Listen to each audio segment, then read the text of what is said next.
أن لا إله إلا الله.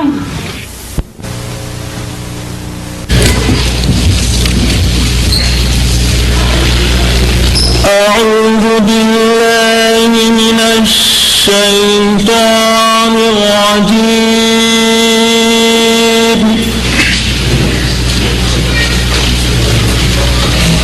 بسم الله الرحمن الرحيم.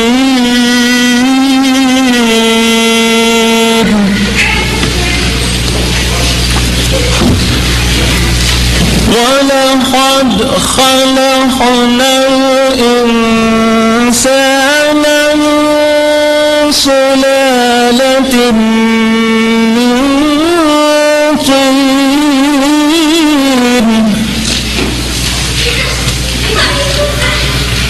ثم جعلناه نطفة في قرار مكين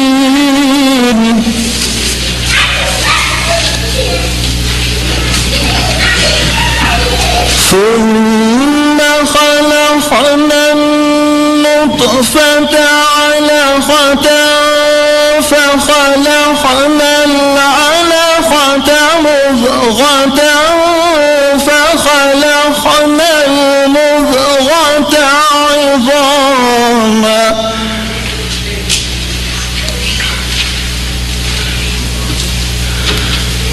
فخلقنا المضغة عظاما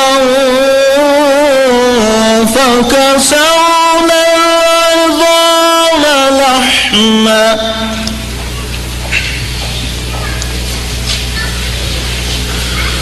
ثم أنشأناه خلقا آخر فتبارك الله أحسن الخالقين.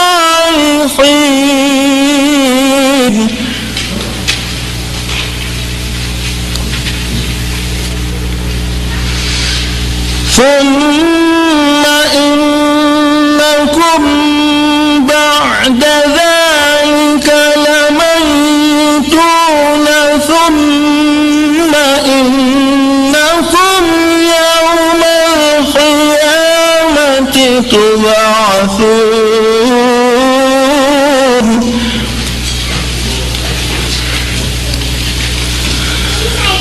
ولقد خلقنا فوقكم 7 طرائق وما كنا عن الخلق غافلين.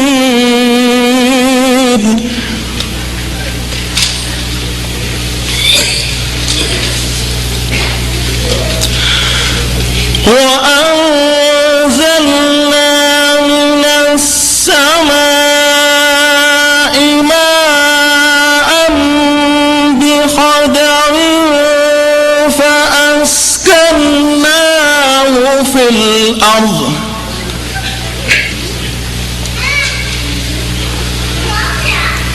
وإنا على ذهاب به لقادرون.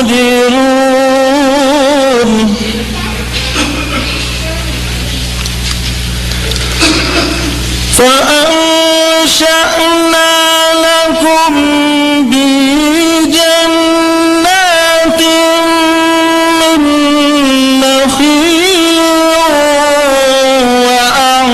وأعناب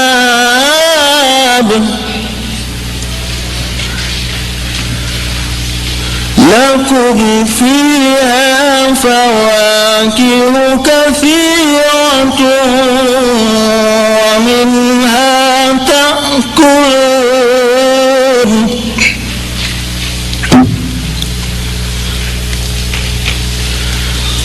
وشجرة تخرج من طور سيناء تنبت بالدهن وصبغ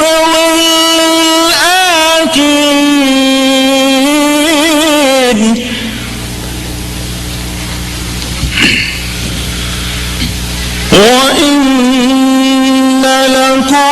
في الأنعام لعبرة نسقيكم مما في بطونها ولكم فيها منافع كثيرة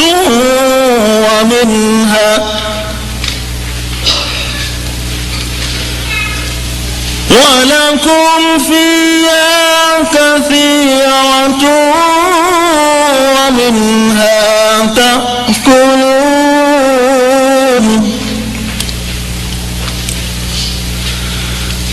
وعليها وعلى الفلك تحملون صدق الله العظيم. Thank you very much, Brother Yaqub Sharif. May Allah bless you. Now I will request Brother Amir Ali, Dr. Amir Ali, to read the translation of the verses which have been recited.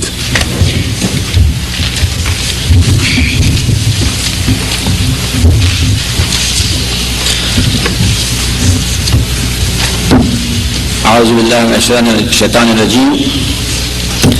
بسم الله الرحمن الرحيم.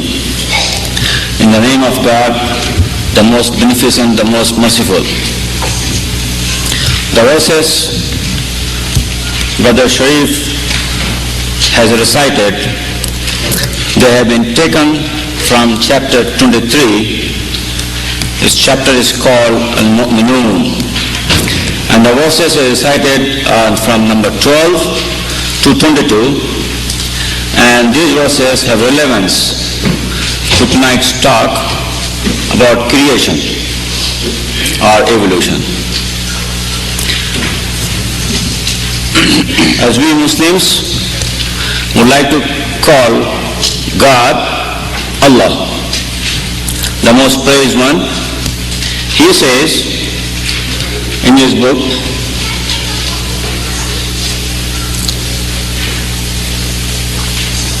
verily, we created man from a product of wet earth, then placed him as a drop of seed in a safe lodging.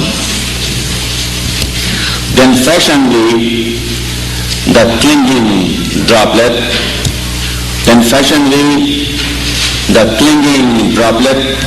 to a little lump. Then fashioned we the little lump bones. Then clothed the bones with flesh, and then produced it as another creation. So blessed be Allah, the best of creators. If you allow me a brief comment here, these verses were revealed 14 centuries ago when the science of embryology was not known. And all the scientists have examined these verses very closely and found to be correct according to modern science. Allah subhanahu wa ta'ala continues, then, lo, after that you surely die. Then lo, on the day of resurrection, you are raised again. And we have created above you 7 paths, and we are never unmindful of creation. And we send down from the heaven water in measure, and we give it lodging in the earth, and lo, we are able to withdraw it. Then we produced for you, David, gardens of date palms and grapes, wherein is much food for you, and whereof you eat.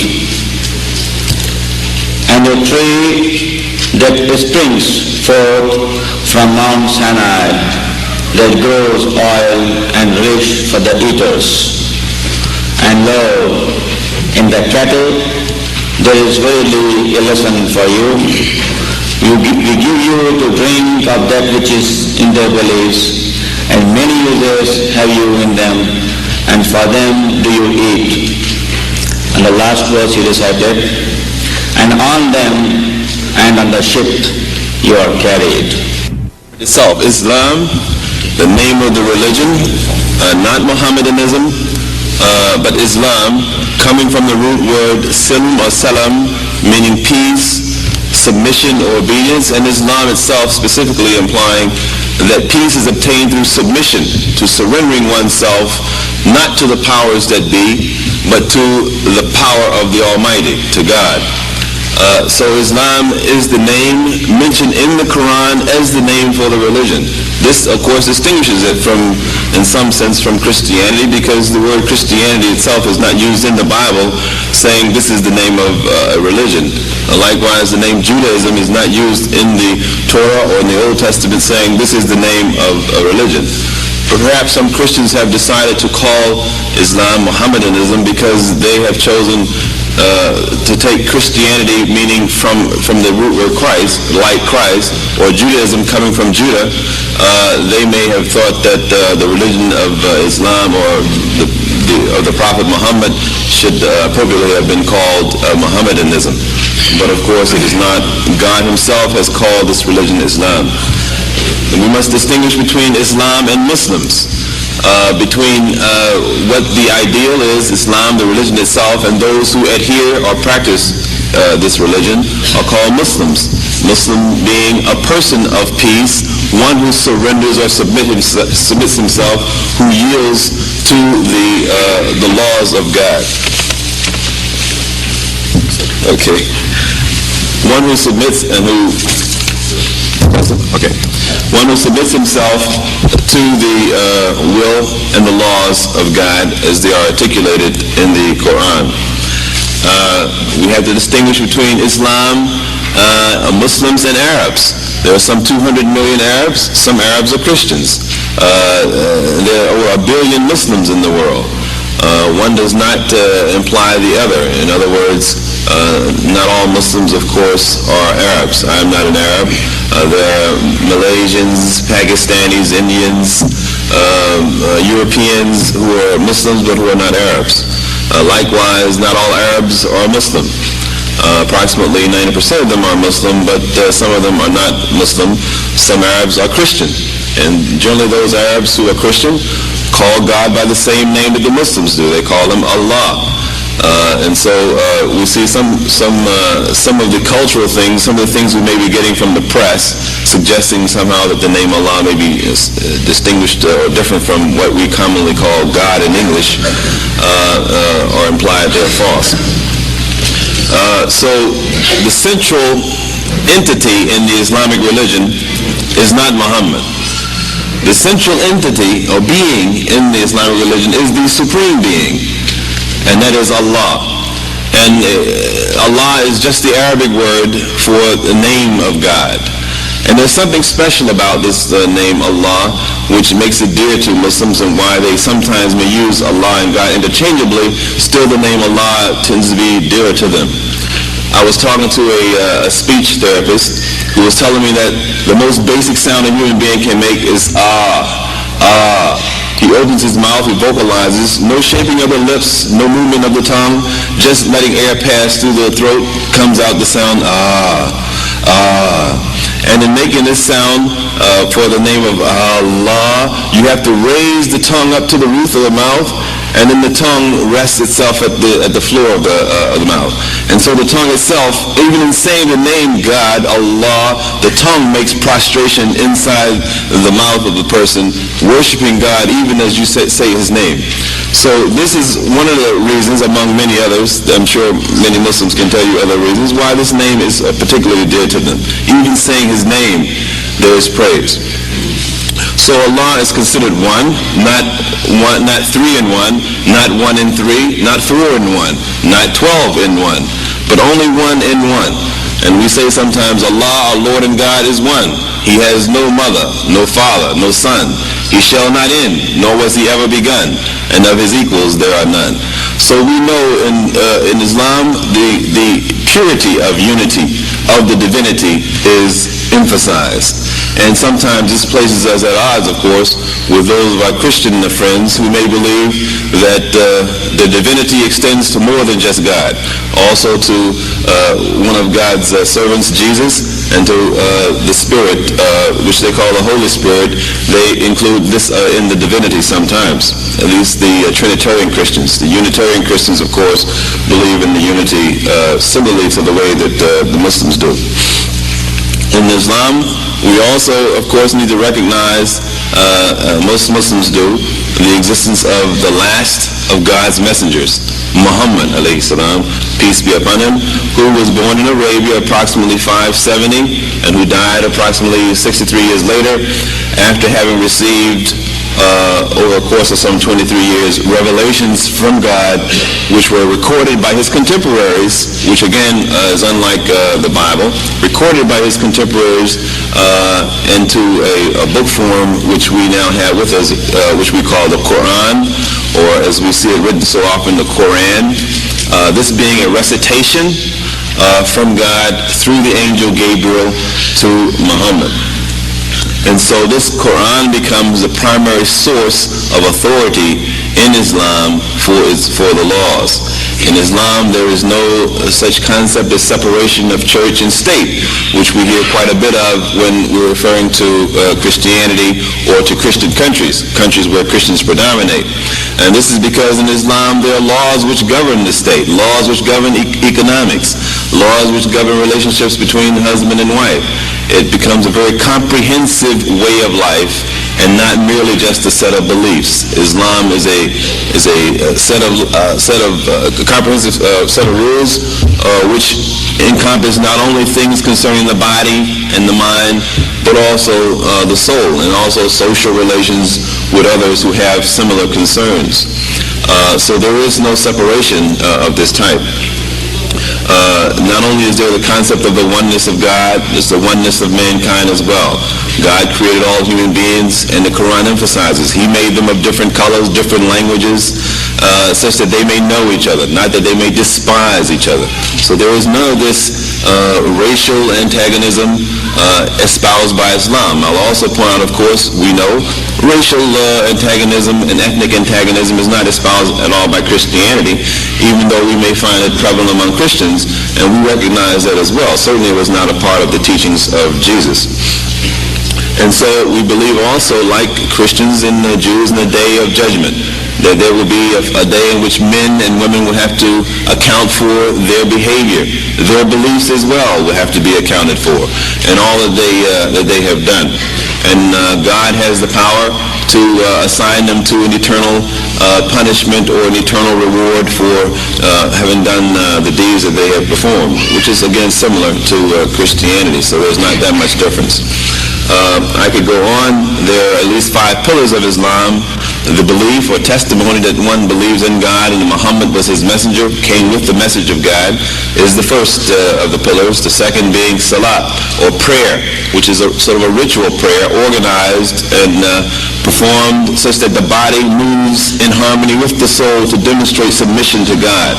A Muslim, as I mentioned about the tongue standing up and then lowering itself to the roof of to the floor of the mouth, a Muslim raises his body erect, and in praising God, he will go through various postures while he's reciting God's words, praising God, ultimately ending in the most submissive form, which is called prostration, as he praises God in prayer.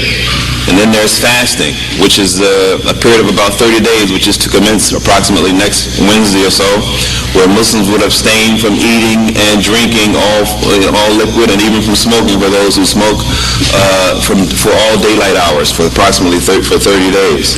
And then there is a purifying tax, which is attached to property which has been held for a period of 1 year, and there are rules regarding it to be distributed among the poor and the needy to help those who are in the need of that kind of help. And finally, the fifth being the pilgrimage or Hajj, where Muslims from all over the world re-emphasize the fact that they are one community, and they meet together in Saudi Arabia, in Mecca in Saudi Arabia, at the place where Abraham stood, and the place where Abraham and his firstborn had built an altar and prayed to God.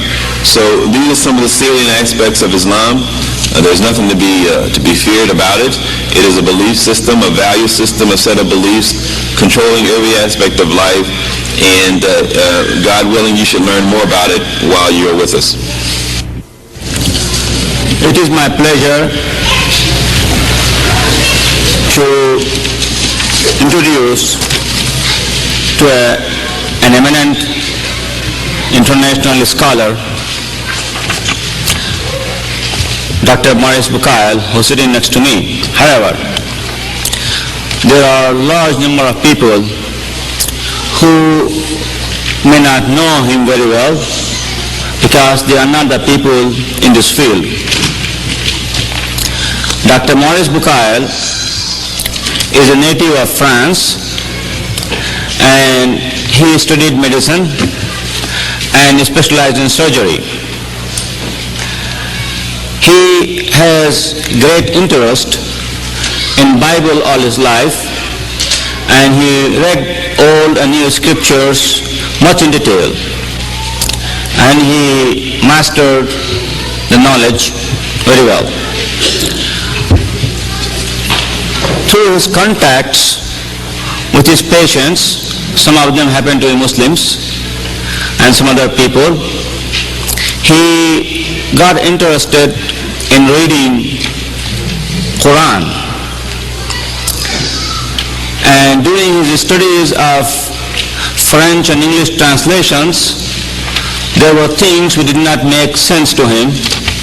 He was invited to learn Arabic and read the book Arabic because Quran is something which cannot be translated. And you know that translation of Quran is not Quran. Quran is Arabic. If anyone wants to know about Quran, Arabic is the only way to know Quran. You must learn Arabic. During his studies, at age 50, he took upon himself to start learning Arabic. In about 2 years, he was beginning to read Quran in Arabic, and he studied the whole book. As a scientist, he picked out the verses which reflect upon scientific facts.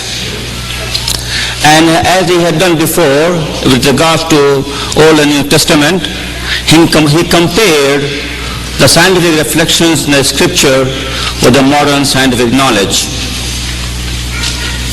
And he found certain things which were great revelation to him, and he decided to write books. He wrote a book in French which was subsequently translated, the Bible, the Quran and Science. This is the pocket book edition available. We have hardback available outside. If you are interested, you can buy a copy when you go out. And he also tackled the problem of creation versus evolution. Quran had something to guide, something to say, and he came up with another book, What is the Origin of Man? And there is a topic of his tonight, and he will know in detail what he has to say about it. Of course, he cannot say the whole book. He has to summarize it in 1 hour. And if you want to know all the details, the book is available outside, and you can buy that one. He has just finished a third book about the medicine and pharaohs, mummies of pharaohs in Egypt. And that is in process of publication. And he's also giving talks on that. And we do not have much time for him to give a talk on the topic. He has created much interest in France, and 2 of his books in French have become bestsellers. And they are selling very good. And the Christian churches are recommending to their membership to read his books. And regarding this, What is the Origin of Man, I have a letter in front of me which has been translated from French to English, so I can read to you. Commentary. It's the official commentary of the Christian Church, Christian Book Office. This translation says, regarding his book, What is the Origin of Man by Dr. Maurice Bucaille, in order to read this book, one requires a certain command of science and exegesis. The aim of the author is to eliminate mistaken ideas concerning the origin of man, such as man descends from apes, the Bible is wrong, there's in quotation. The merit of the work is that it demonstrates the lack of opposition between science and the Bible or the Quran. This part of the book is perhaps the most interesting for those who have no knowledge of the Quran. Dr. Bucaille's book is to be used as a tool for groups studying the first chapter of Genesis. Ladies and gentlemen, with this note, I leave this place for Dr. Maurice Bucaille. Please come over here.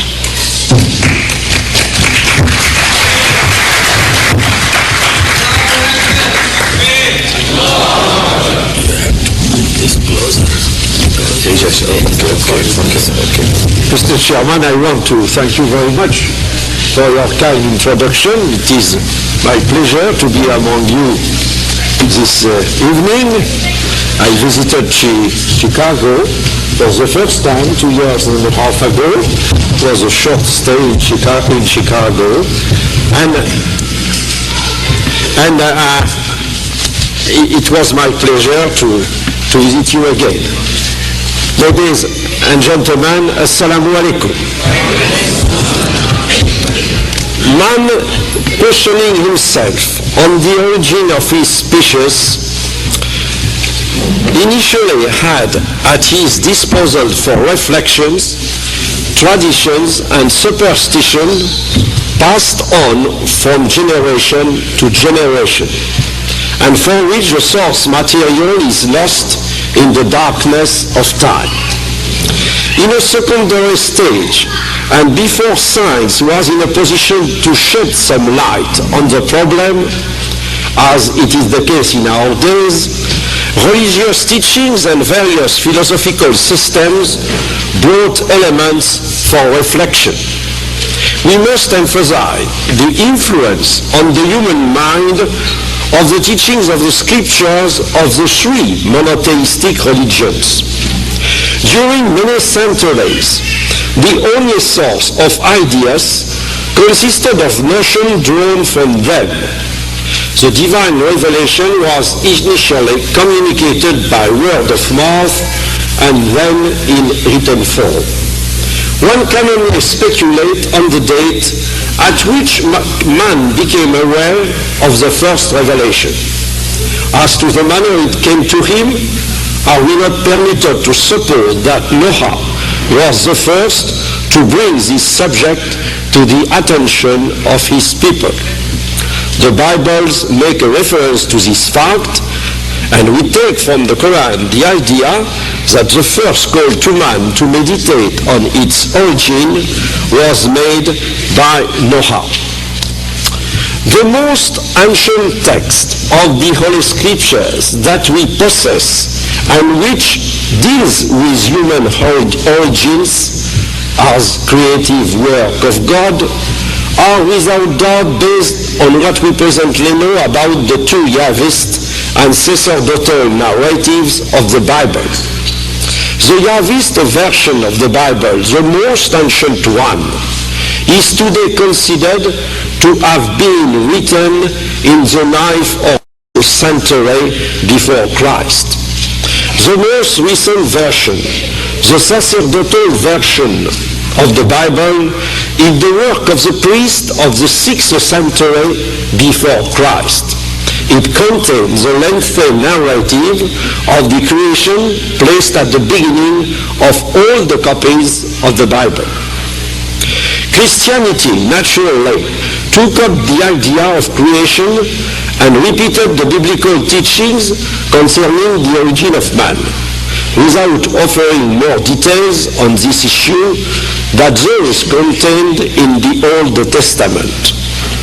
Nevertheless, there is an exception for the genealogies of Jesus, especially in the Gospel of Luke, tracing back to Adam and showing Jesus preceded by 76 generations of human beings, which today is untenable.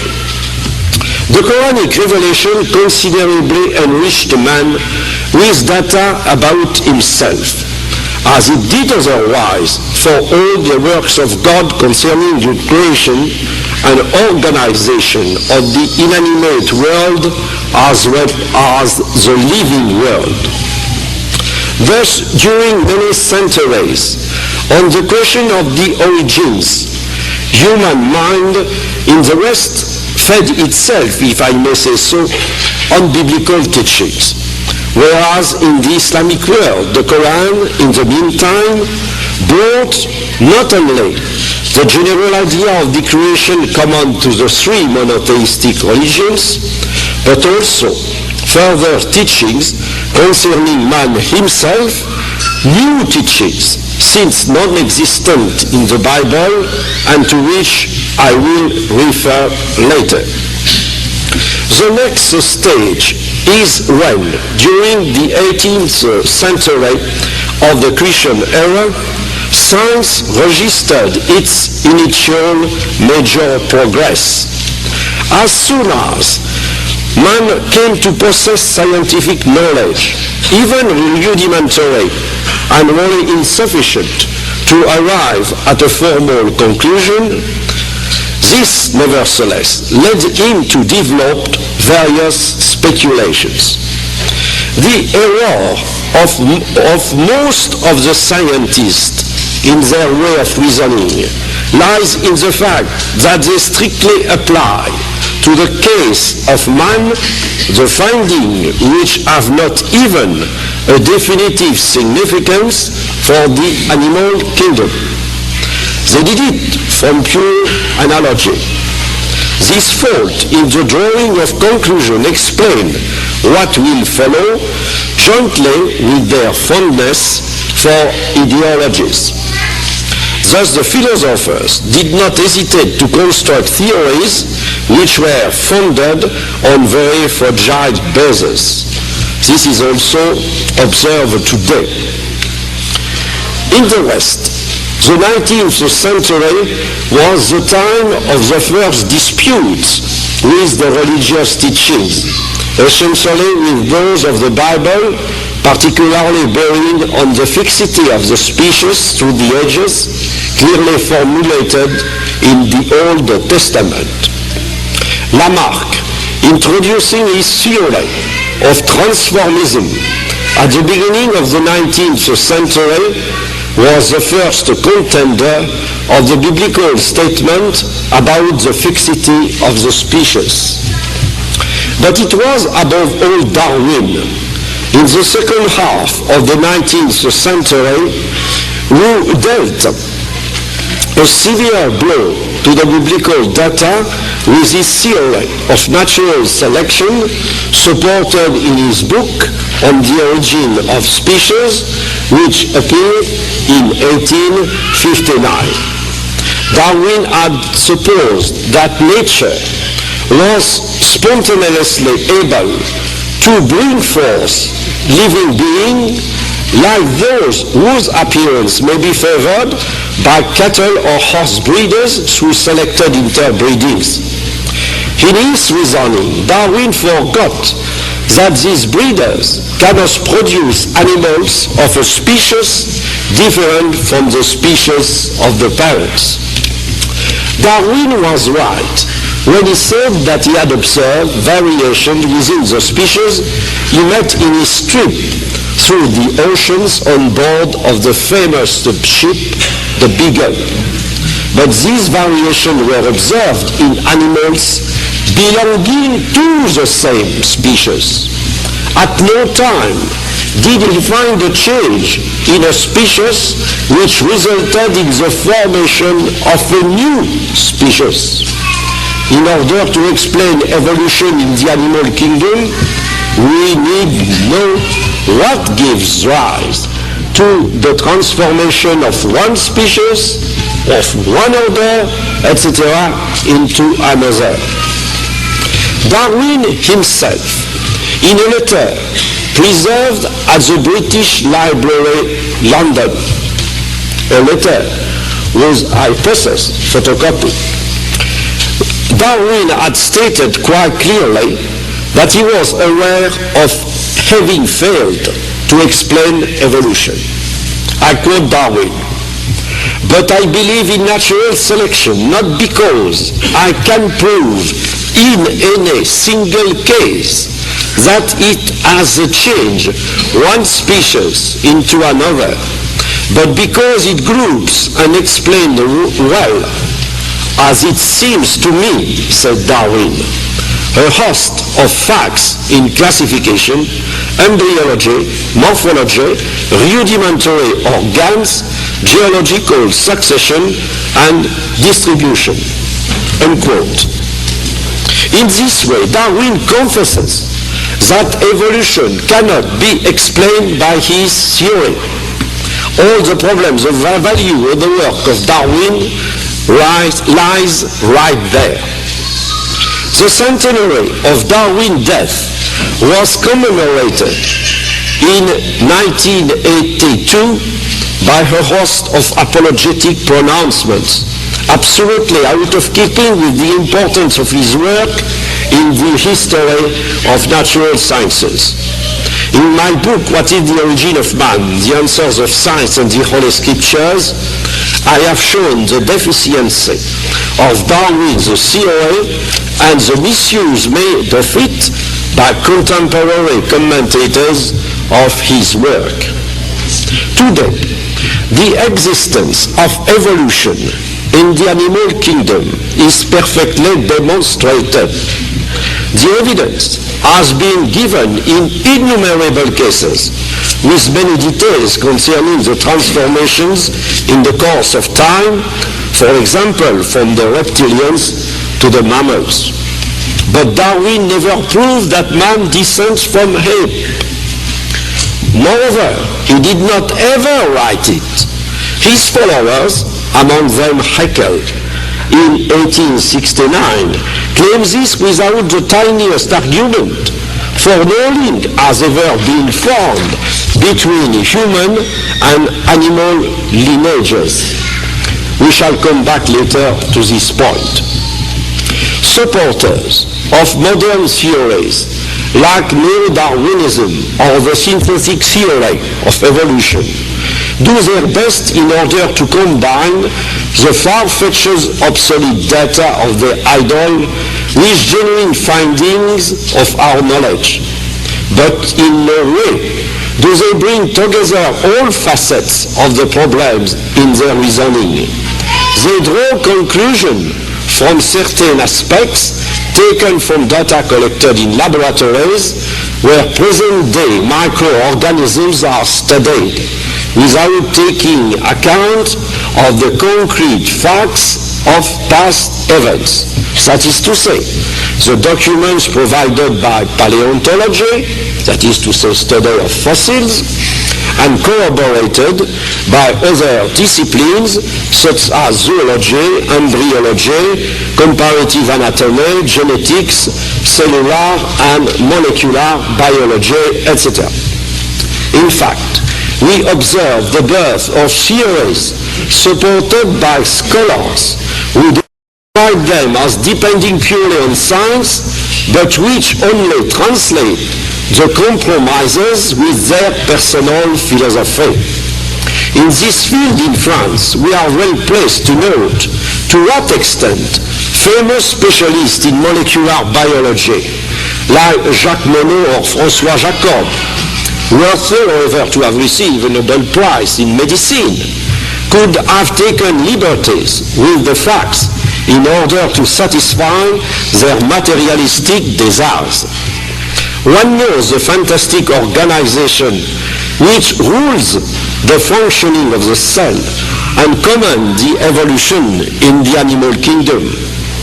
How can we agree with François Jacob when he considers evolution as a result of makeshift arrangements in his book, The Game of Possibilities? Or can we agree with Jacques Monod since he upheld the theory of chance and necessity as explaining everything? It is not possible to admit the determinative role of chance when we know that the organization of a living being is much more highly complex than any producer or any programmer of computers might imagine. I cannot here give the numerous details which I have dealt with in several chapters of my book. Nevertheless, one must insist upon several data concerning life from a general point of view and the functions of the cell. Here, I should like to remind you of several notions which you are not aware of, since to draw a parallel between them is highly instructive. To assert that life might have occurred spontaneously on Earth is an absurdity. To say that it came from space is without any scientific basis. Most certainly, experiments like those of Miller in 1955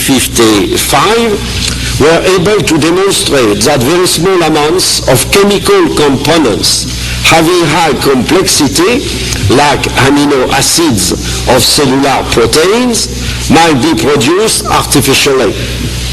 In a gaseous atmosphere made of hydrogen, ammonia, methane, and water vapor, electrical discharges of high intensity might have produced samples of those components, but it is not the life which is obtained for all that.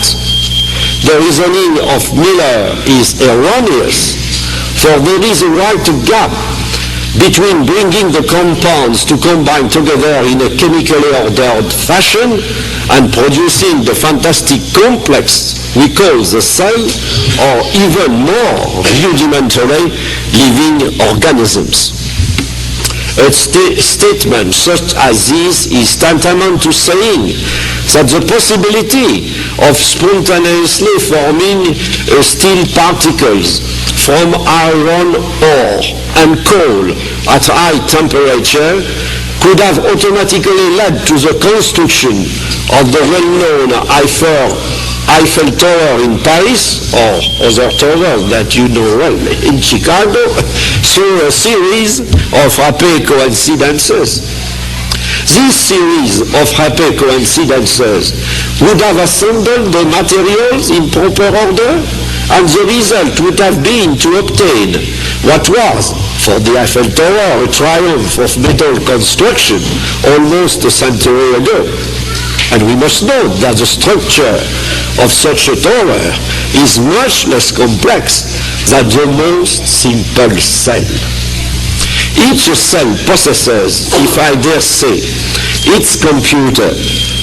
The orders for innumerable functions are given by molecules through which a program is elaborated, including reproduction.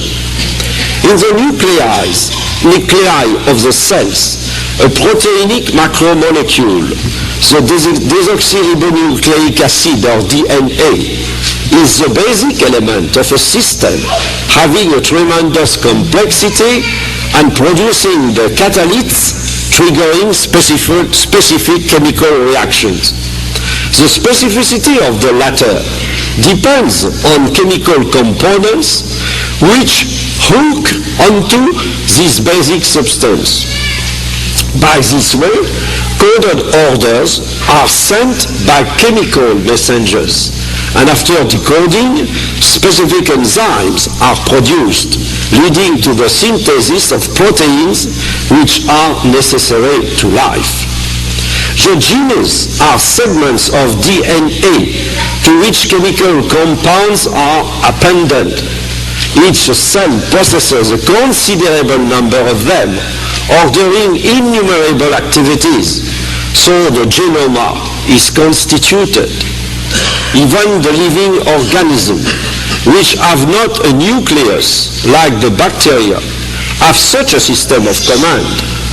In the cells there is a tape of DNA folded over on itself a great deal of times.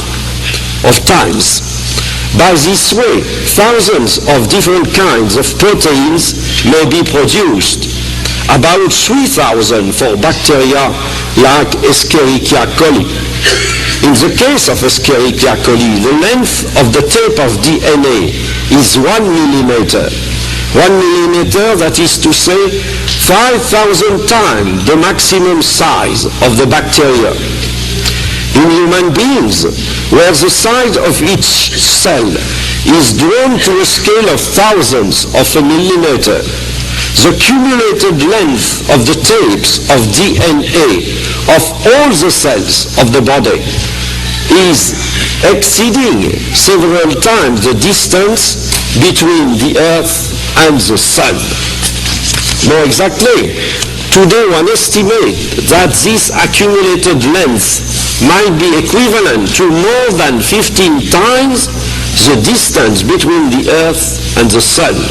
In other words, an evaluation made in astronomical terms. It is not inconceivable that in the future a precise inventory of the genes in man would be drawn up. One estimated today that in order to carry out such a plan, 1,000 researchers, engineers and technicians would have to work on it during 30,000 years. If we suppose that every chemical basic compound, that is to say in the present case every nucleotide, will be represented by a letter in books having collected the information only concerning a human being, one will need 2,000 medium-sized books, each one of 500 pages. You easily imagine the length of shelves of the bookcase. And behold, such a fantastic number of data are contained in every nucleus of our cells, whose size is evaluated on a scale of thousands of a millimeter. Its volume is so tiny that if the whole genetic inheritance of the approximate number of 5 billion human beings living on Earth were gathered in order to form a whole, the total mass would not exceed a volume of 1 cubic centimeter. Is a human brain in a position to conceive such a miniaturization in computer programming? The basic characteristic of the living organisms is the fantastic organization. The genes order the functions of every cell. While man is able voluntarily to influence certain aspects of the function of the organs, in the animals, most of the functions are totally automatic due to an extremely sophisticated programming in certain cells in the nervous cells of the birds, for example. Their very complex migrations are under the dependence of a prodigious stocking of information, inducing automatic behavior. We know the extremely reduced volume of the central nervous system where the program is registered. Through such an example, we have an idea of the capability of living matter necessitating a prodigious organization. Where can we situate the origin of life? As far as we know, the most likely hypothesis is an aquatic origin. Algae and bacteria existed 1 billion years ago. The Earth is 4.5 billion years old. Other microorganisms were found in rocks dating back 3 billion years.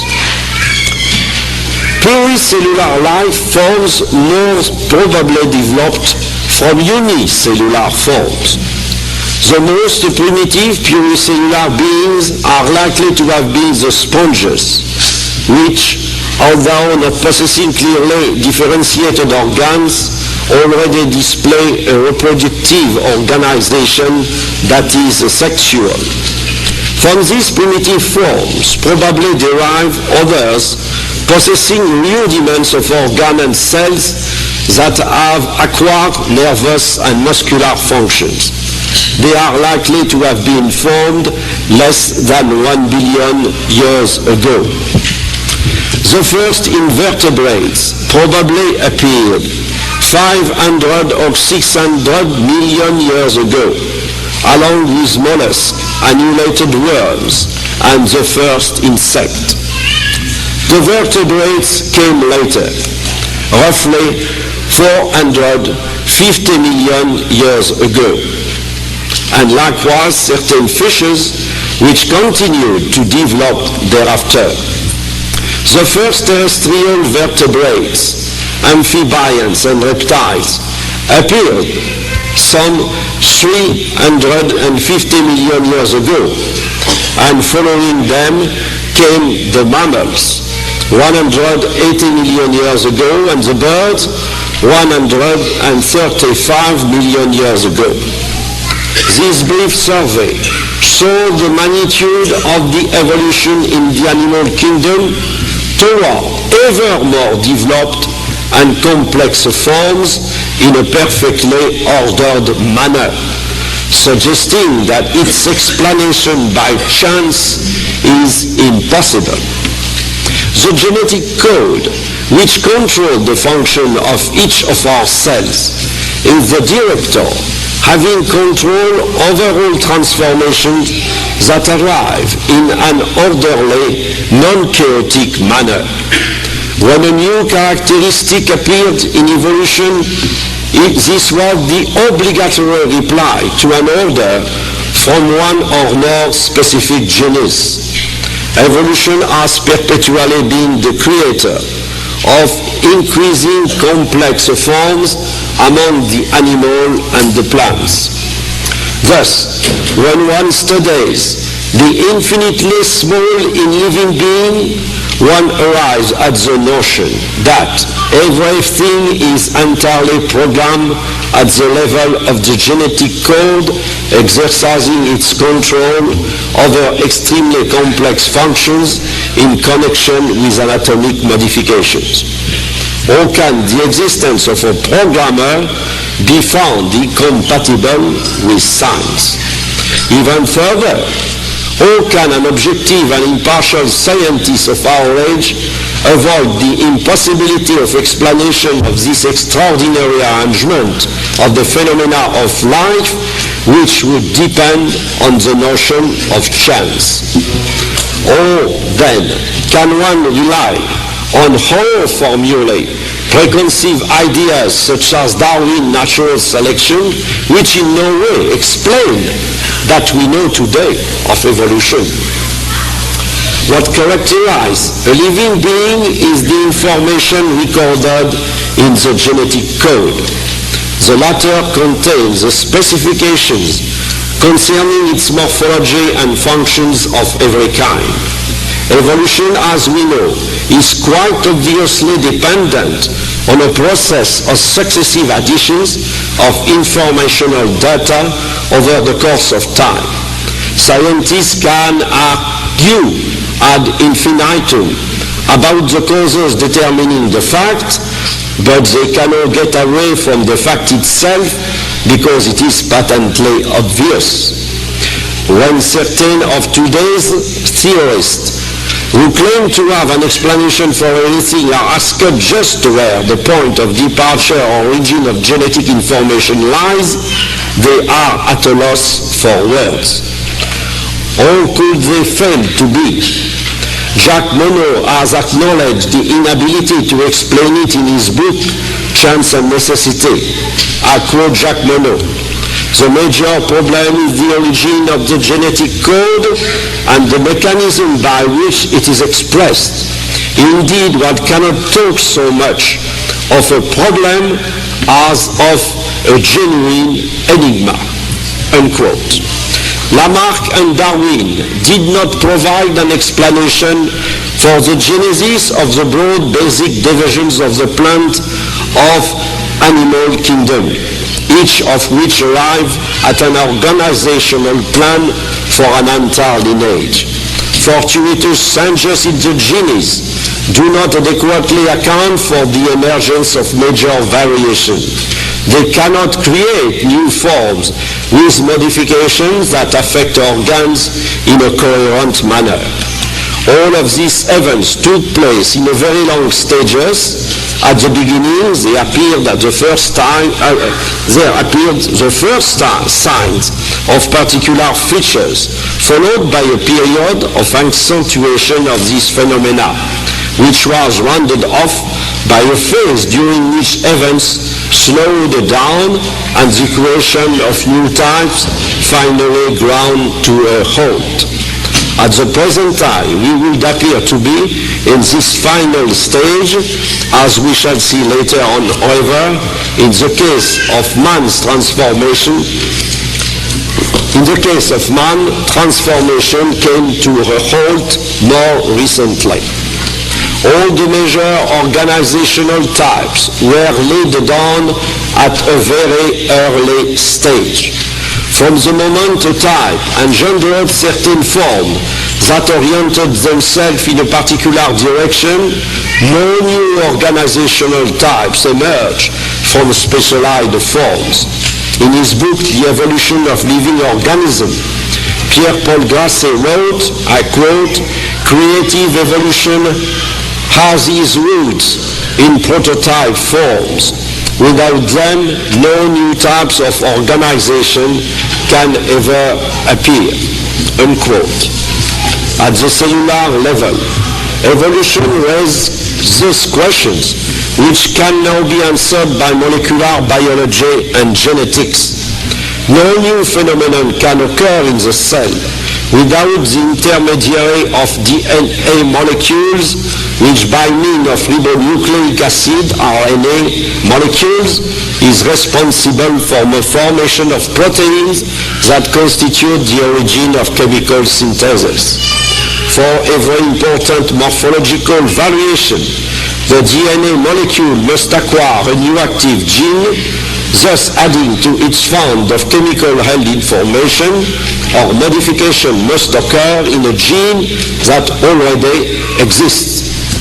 Professor Grasset, who was for 30 years teaching evolution in the animal kingdom at the University of Paris, emphasized upon the fact that the most primitive living being could not genuinely and substantially have contained within itself all the genus of the animal. The same for the vegetable kingdom. For him, the acquisition of genus is the absolute prerequisite for evolution. What happened, as far as we know, concerning the human species? Here we must report findings and not theories in order to make a valid comparison with the statements of the Bible and teachings of the Quran. According to the firmly established notions provided by the study of human fossils, bones and teeth, the remains which have been identified lead us to think that about 4 million years ago in Africa there existed living beings gifted with intelligence, not only using tools. Certain animals are capable of this, but even making tools to be used, a capacity of invention achieved by no animal. These first hominids were called Australopithecines. I think that this designation, which is beginning to date, is not correct, for it suggests a link with the apes from which they obviously differ.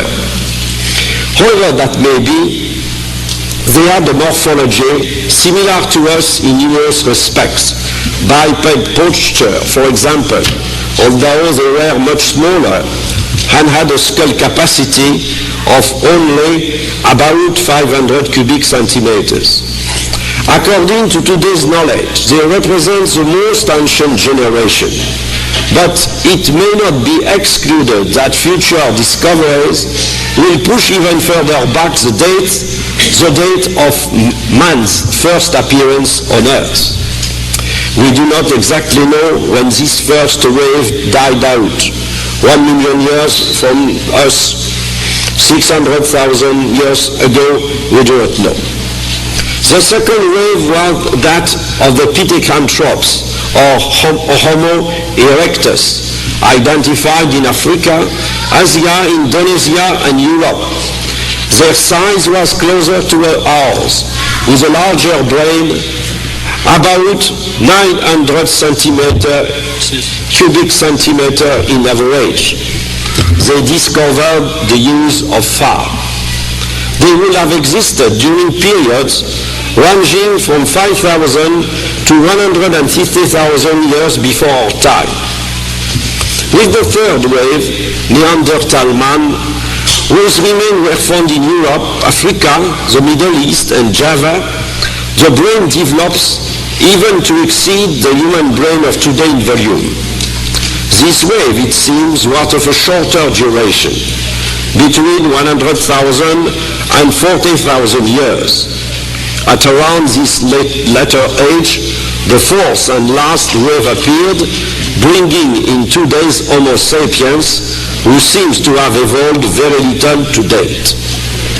A negative fact is of the utmost importance. We have never found the link formally joining any one of these forms to any animal lineage, even an intermediate between primates and the lineages that I have just mentioned. At the International Congress of Paleontology, which took place in France in Nice in October 1982, this point was clearly emphasized. Starting with our common ancestor, modification must have taken place for us to end up with different types of the same species. Within the human species, I repeat, within the human species, an obvious evolution has occurred. An impartial observer is therefore obliged to recognize the happening of such events.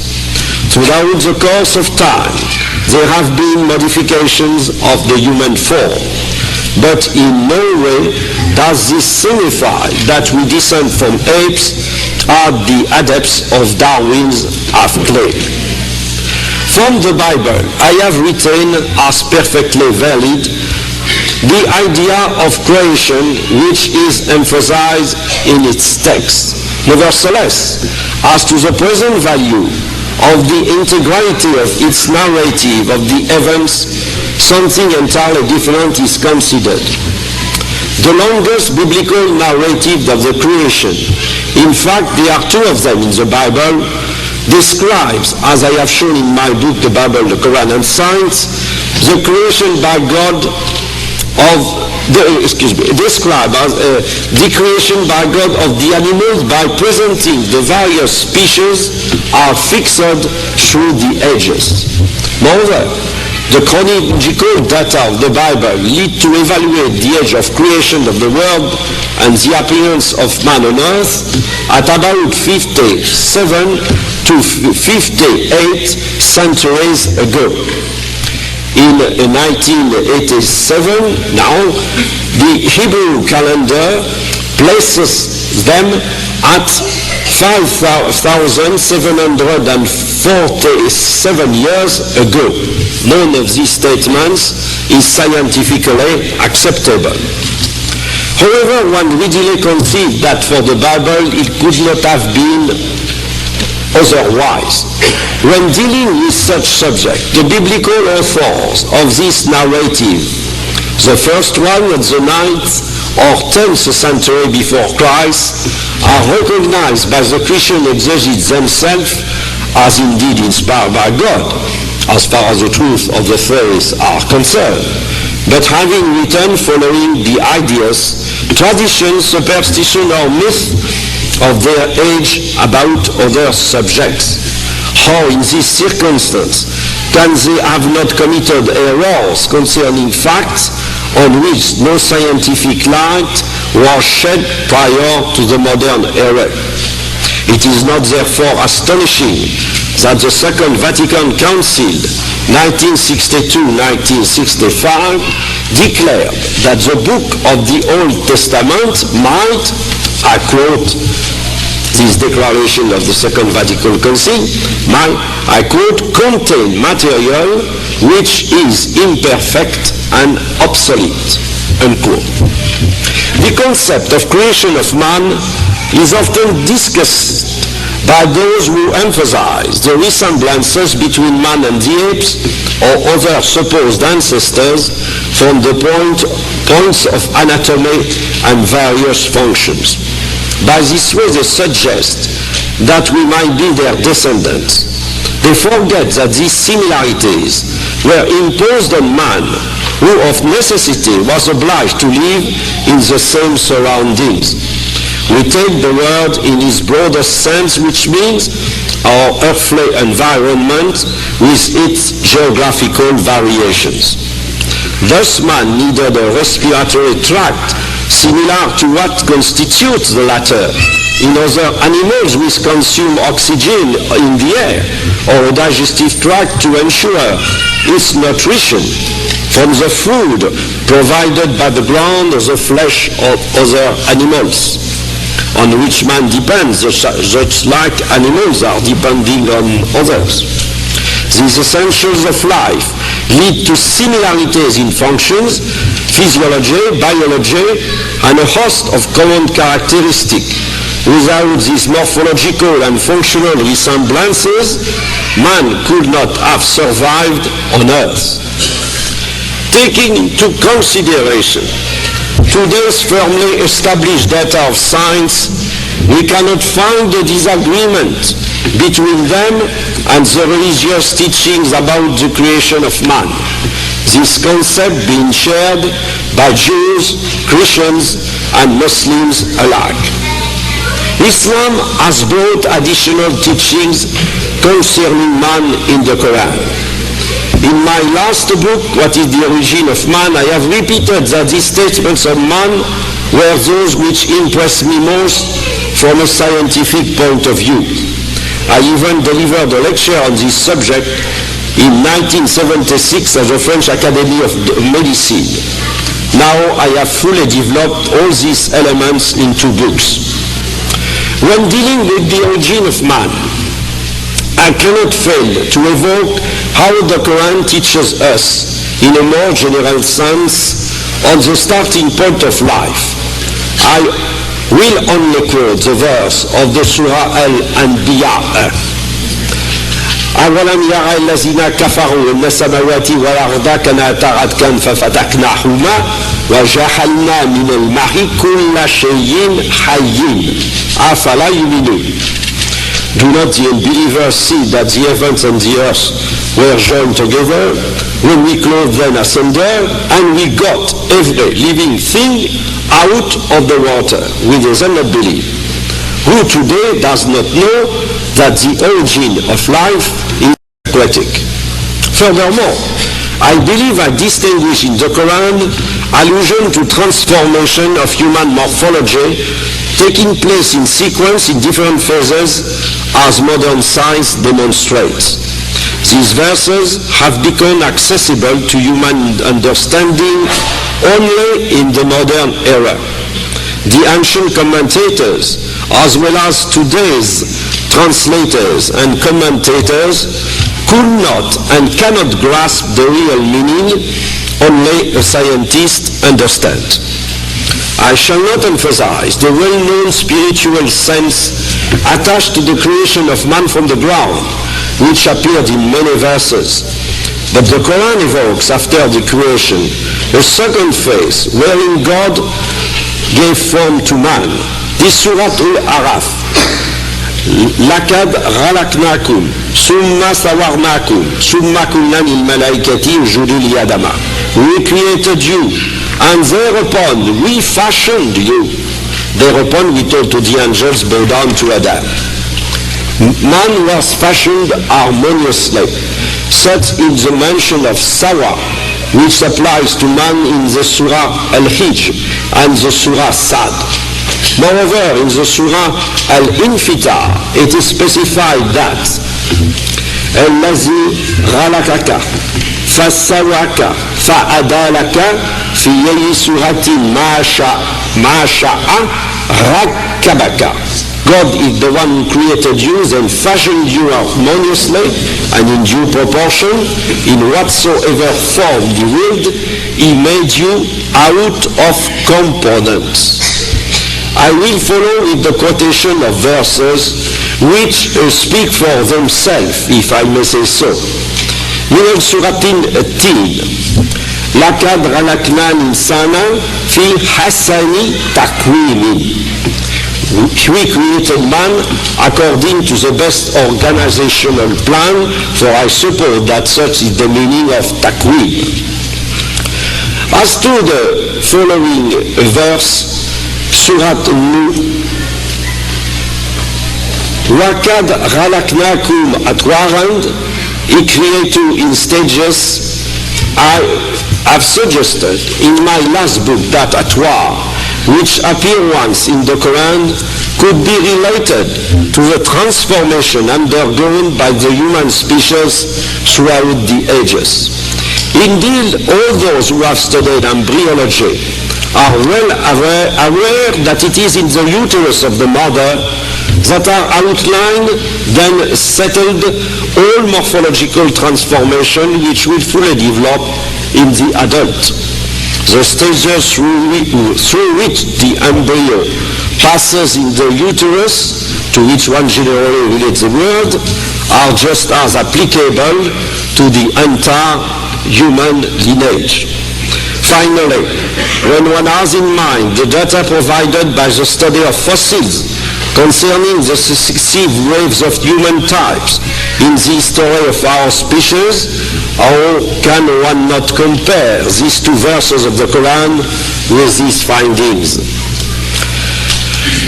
Surah Al-Insan, where God speaks of men. نحن خلقناهم وشددنا أسرهم وإذا شئنا بدلنا أمثالهم تبديلا. Verily we created them and strengthened all of them. When we willed, we replaced them completely by people who were of the same kind. From the Surah Al-An'am, in Yasha yuzibkum wa yastarif min ba'dikum ma yasha'u kama ansha'akum min dhurriyyati qawmin akharin.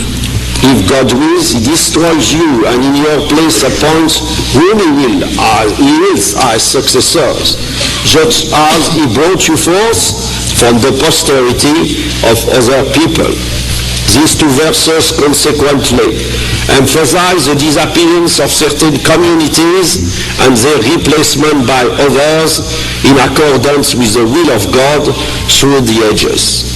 What greater compatibility can one find between the Quranic teachings and the perfectly established data of science in the field of paleontology and many other disciplines?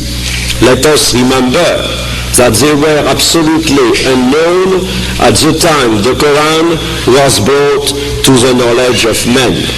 Such is the important lesson that any objective scientist must draw from these facts when we have a valid awareness of the origin of man, or could we come to any other conclusion? Mr. Chairman, ladies and gentlemen, I want to thank you very much for your kind attention. Assalamu alaikum. Allahu Akbar. Allahu Akbar. Allahu Akbar.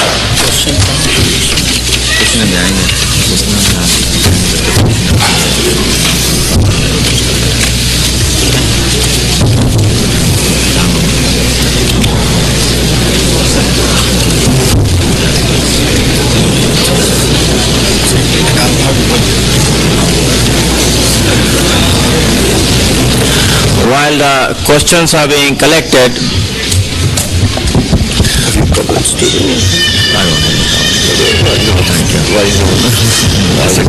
After you speak, please eliminate all the questions which are not involved in the relationship.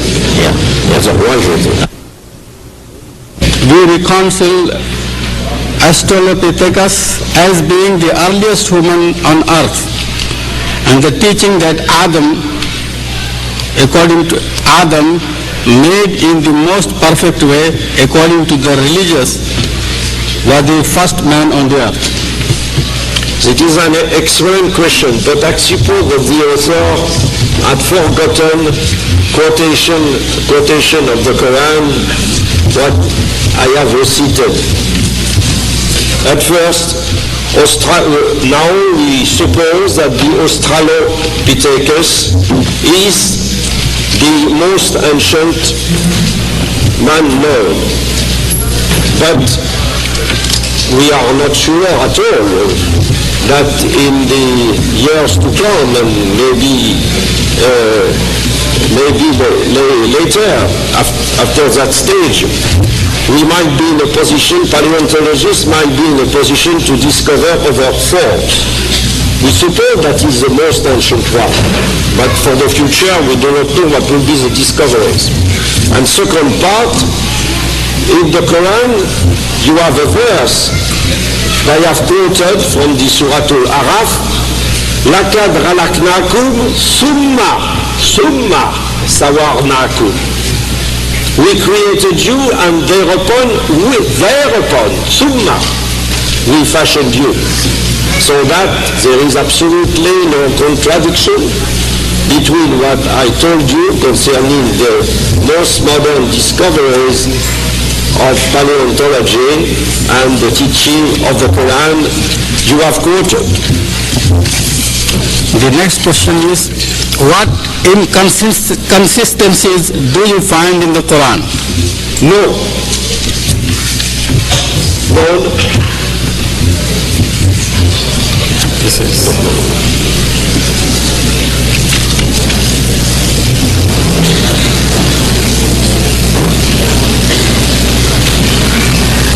It is not about the matter of the lecture.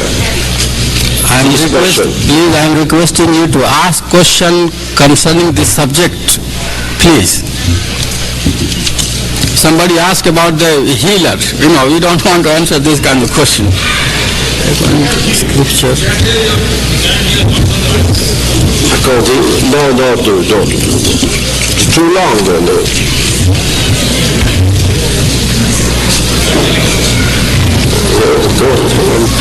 The question is, according to a scripture, the age of human being is estimated 10,000 years.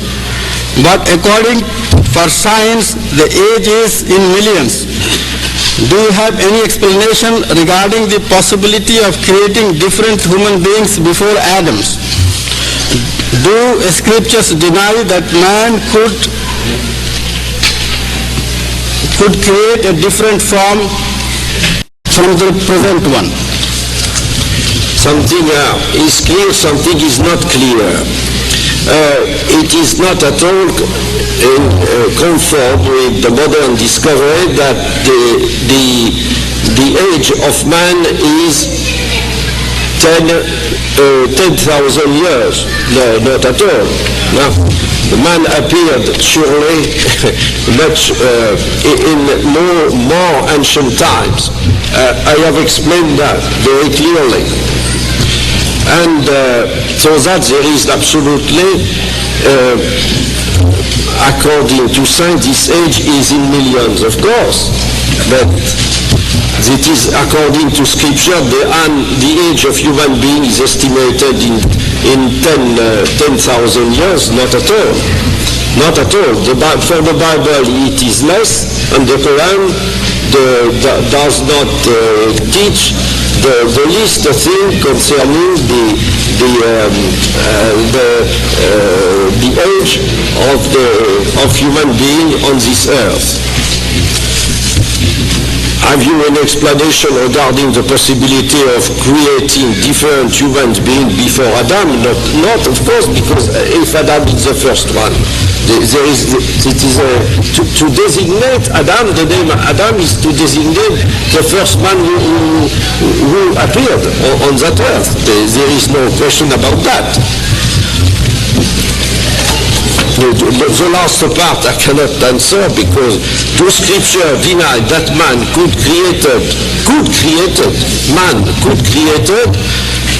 created, I suppose it's something is missing in different form from the present one. The scripture, but there is nothing in the scripture where we are denying that. But it's a fact that man is man, and you have not to imagine men or other than the men that we know. I cannot understand.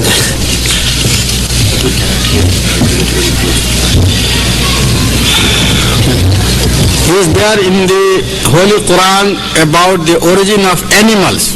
The Quran is not a book of science. We describe the animals like a book of science. You have nothing in the Quran concerning the origin of animals. It's the Quran, it is said that we have a creator, the animals have a creator also. But you have not that in the Quran.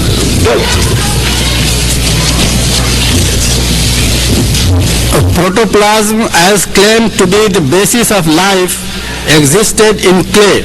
Quran in Surah Rahman describes that man has been created by means of fine particles of clay. The surah is quoted, خَلَقَ الْإِنسَانَ مِنْ صَلْصَالٍ كَالْفَخَّارِ. If the theory of evolution is wrong, can we not quote this saying as an indication that Quran has referred to the evolution of primitive creatures made of protoplasm? But I suppose that the author of this question does not know at all what is a protoplasm. Protoplasm is in each cell something which outside the nucleus. To imagine protoplasm that is absolutely in contradiction with all that we know since several decades. But I have not to answer about this protoplasm. But when it is said that Surah Rahman describes that man has been created by means of particles of clay, yes, it is to indicate that the constituents of our body are, that is to say, the atoms, are exactly the atoms which might be discovered and which were discovered in the earth.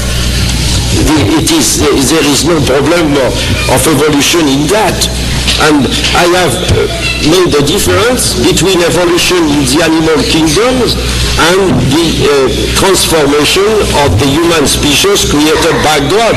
And you made a mixture of everything, and exactly if you had not heard what I have said, I have given the answer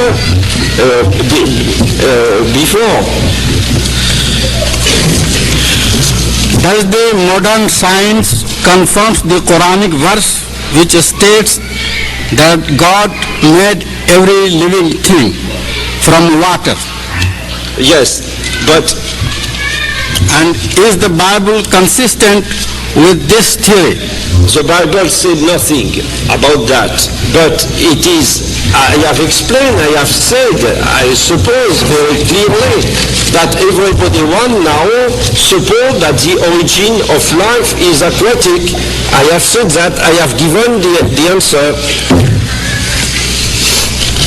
I read of another theory of evolution with step changes. This was proposed to account for the gaps in Darwin's species of. Is it possible that the step changes were caused by Allah's will and one of the step changes led to the creation of Adam? I have explained in detail this problem of the genus which are at the origin of any modification in a cell. So that now the theory of Darwin was an ancient theory at the time. We did not know the least thing concerning evolution. Now with molecular biology and with genetics, there is no problem to explain the least thing concerning evolution in the animal kingdom by the theory of Darwin. Darwin, it's finished with molecular biology and genetics. When God says we created you, does not we refer to the Trinity or multiplicity of God? No answer. As it is evident that Adam was created from clay or elements of earth crust, it is absolutely necessary to know how the creation of elements or particles or atom was done in light of Holy Scripture. Please comment. I have answered to the question by my lecture. I cannot give another lecture because I have explained all that in details. I cannot give you an explanation. I have to repeat what I have said. Is there any contradiction between the biblical teachings and the origin of man other than the date? I have said concerning the Bible that the concept of creation was shared by the three monotheistic religions, but what cannot be accepted concerning living beings in the Bible is at first the fixity of the species in the animal kingdom and the date of the origin of man. But the Bible does not contain so numerous teachings as the Quran. The two important teachings in the Bible were precisely about these two questions.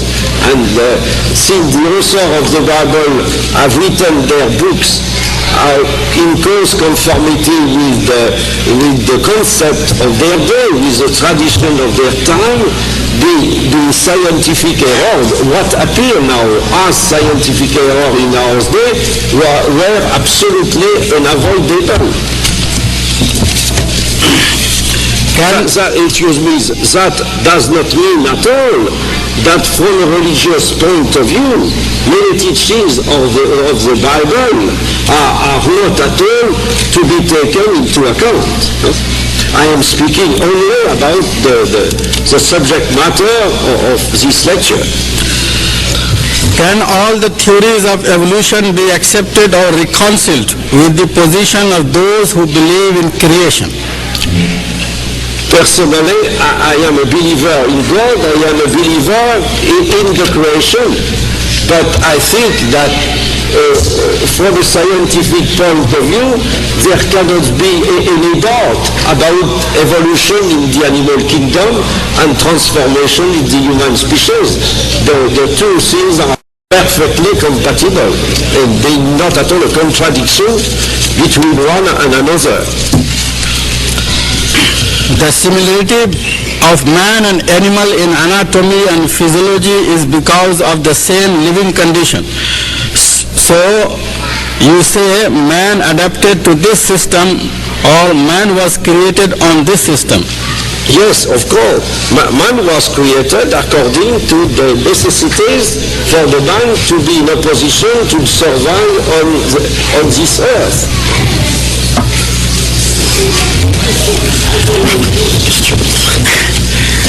Genetically, man and the great apes share a great volume of similarities. There are also recent findings such as Lucy and other connecting links which link clearly man with his ancestral apes.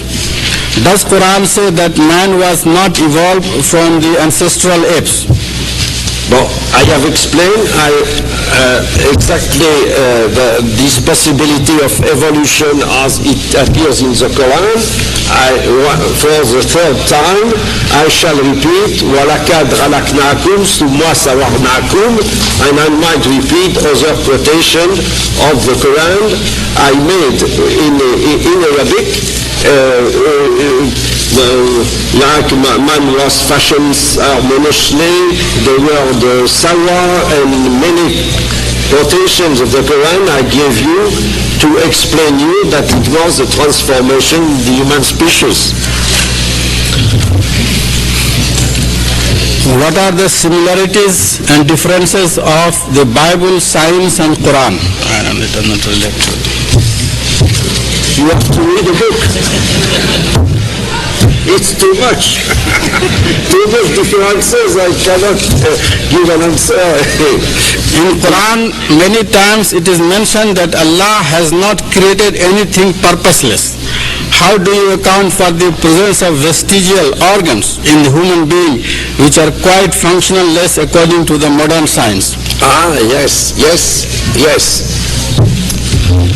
It's very difficult to say that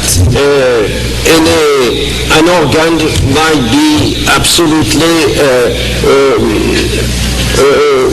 vestigial, like you have written, because they are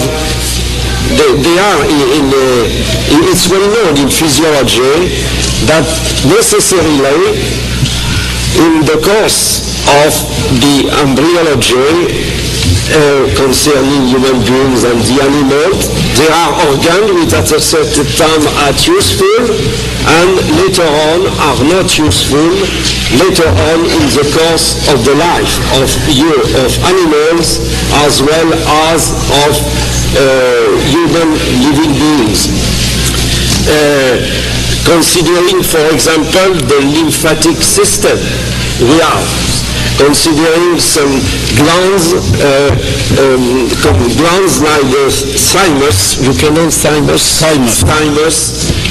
which is a vestigial organ in adult and has the most importance for the growth of an infant. Alors, so that it's difficult to imagine that several things were created, were conceived by God without any use. I think that you cannot find a demonstration of that.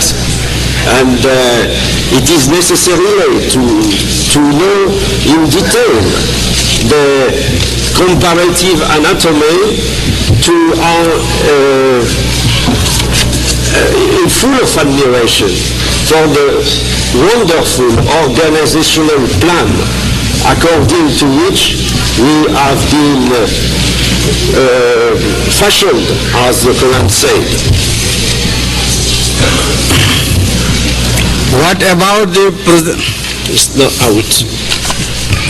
Not the subject matter. We have too many questions. also this regarding the coming book?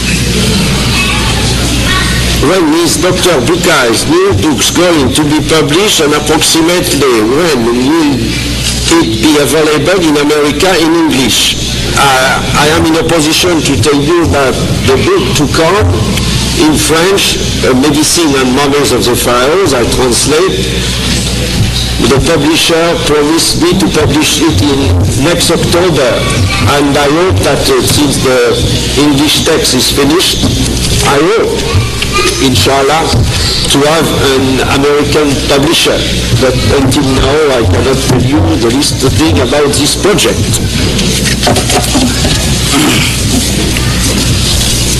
Are Adam's and Eve's literal or symbolic representation in the Holy Quran's scheme of creation? It is not symbolic because there was the first man and the first female, the first male and the first female. The male was called Adam, the female was called Eve. It is, of course, symbolic names, of course, but the creation must have a beginning. I cannot tell you because it is it is the habit for in the scriptures to give a name. Then you have the name of Adam in the Quran, you have the name of Eve in the Bible, but as far as I know, you have not the name of Eve in the Quran, the name of the wife of Adam. You see that there is nothing to conclude from this difference.